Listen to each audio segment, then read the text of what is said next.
Good evening, my name is Owen Ndlovu, the owner of the Song of the Year. Join me tomorrow, 6 o'clock, Friday, 29 December 2023. I'll be addressing all the matters.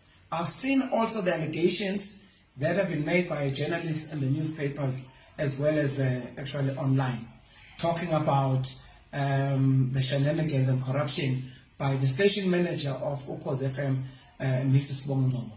I am aware of all those allegations. I'll be addressing them. Please call me tomorrow and join me tomorrow. I'll be live. You can ask any questions. I'll be addressing all the shenanigans to do with SABC. The culprit at SABC is one person and one person only, and that is Nada Wochela.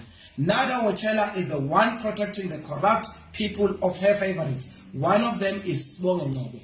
She is protected, even using SABC and public material to protect people like Sbongi Ngcobo. So tomorrow, please join